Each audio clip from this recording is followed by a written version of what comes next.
breaking news. The two students at Morehouse are speaking about their incident with Atlanta Police Department. Thank you. On Sunday morning, I gave Tanaya Pilgrim a call. My office had alerted me to the fact that there was a terrible incident that had happened the night before. And during that call, I asked her how she was, and I asked her to tell me what happened. And what she recounted was one of the most harrowing experiences I've ever heard. And after I put down the phone, I was totally shaken by that, and outraged, and angry. And I'm here today in support of Tanaya and Messiah, and I'm here today on behalf of the entire Spelman community, and to tell them that everyone in that community, our faculty, our staff, our students, our trustees, stand in solidarity with him. And I'm here today to tell them that we will not accept the kind of behavior on the part of law enforcement that they had to accept. Tanaya and Messiah, I am so sorry on your behalf that two fine young students of Spelman and Morehouse had to suffer in the way that you did. And we will make sure with all of our hearts and all of our energy that we do everything to make sure that these incidents like these don't happen again. Thank you. We'd like to bring up the president, the 12th president of Morehouse College, David A. Thomas. President Thomas. Thank you.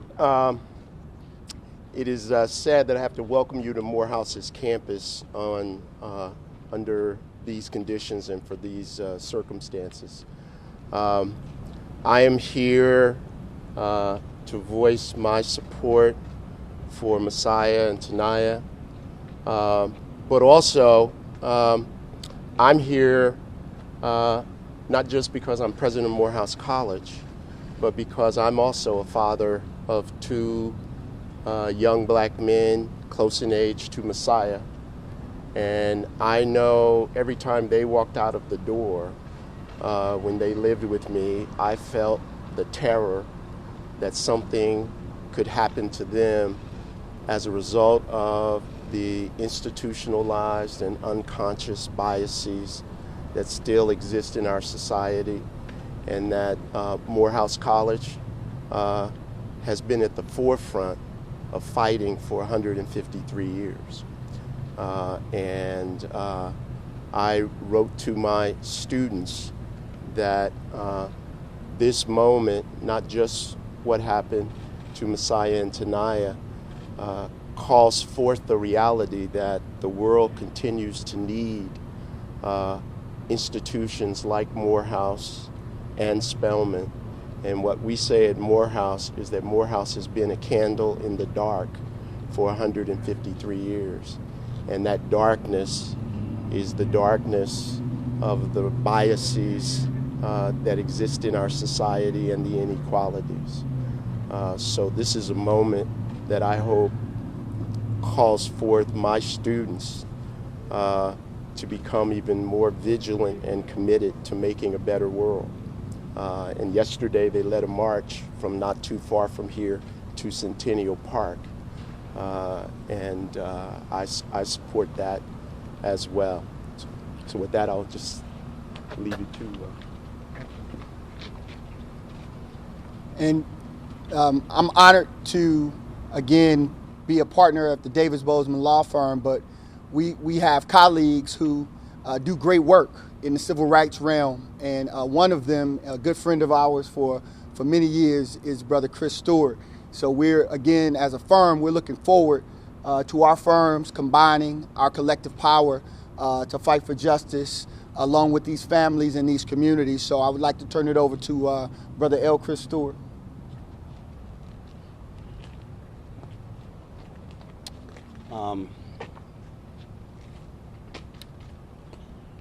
I'm attorney L. Chris Stewart, and it's my law partner, Justin Miller.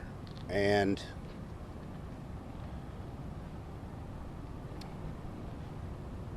"2020 is about God trying to open people's eyes." That's really the only conclusion that I could come to.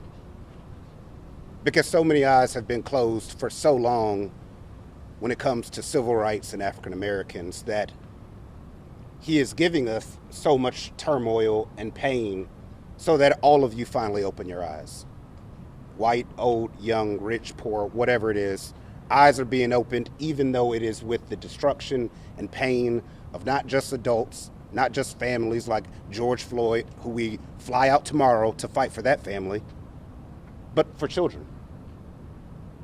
It's opening eyes of police chiefs, sergeants, lieutenants, beat patrol, who used to just ignore it, who used to say, oh, they're exaggerating, or just try and push it under the bush. But eyes are being opened. Because what you're seeing is it's not just adults. It's not just black males that it's happening to. Look at the Sandra Blands, and now look at this.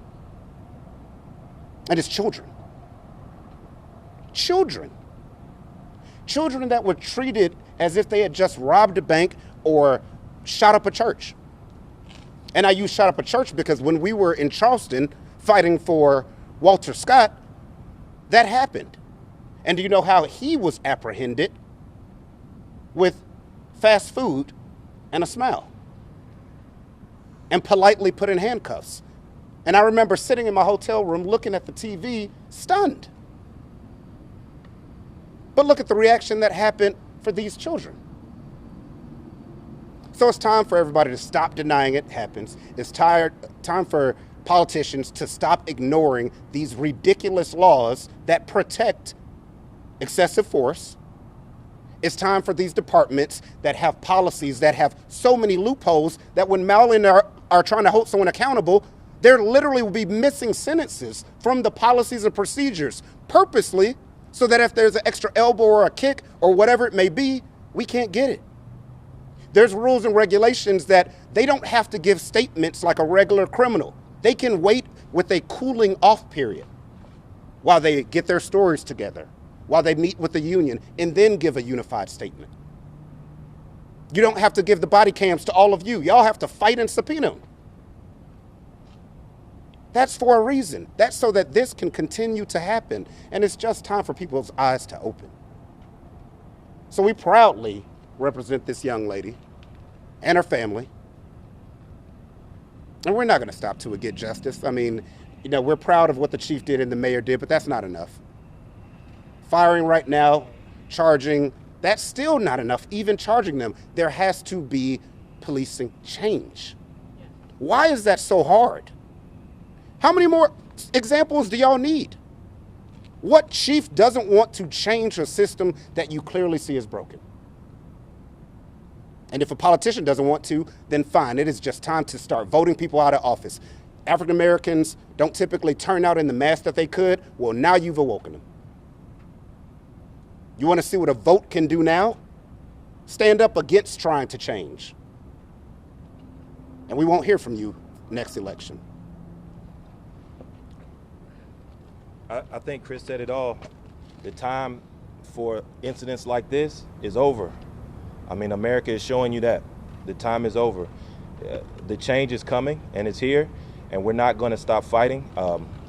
Malley's firm, our firm, there are many others like us. We are not going to stop fighting. We're unified.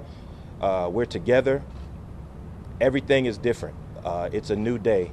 And so we want everyone to know, including the politicians, the police departments, the people who are apathetic and not empathetic and are sitting at home thinking this doesn't affect me, so I'm not going to say anything. The time has come for you to stand up and help us make that change. So be a part of it or don't be a part of it, but the change is coming.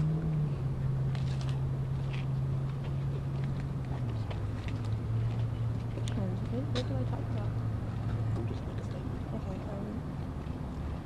Hi everyone, I'm Tanaya Pilgrim, as you guys know now.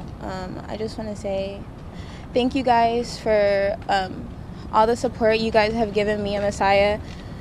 This is the most traumatic thing that has ever happened, and I hope ever happens again in my life. I'm very shaken up. I don't even know how to act, what to do. I just can't stop thinking about if cameras weren't there, or if they would have went a little bit further. I can't stop thinking about what could have happened. Like, it's all that keeps crossing my mind. And I guess I'm sorry you guys even had to see something like that occur. Like, it's disgusting, and like that's all I have to say. Thank you guys.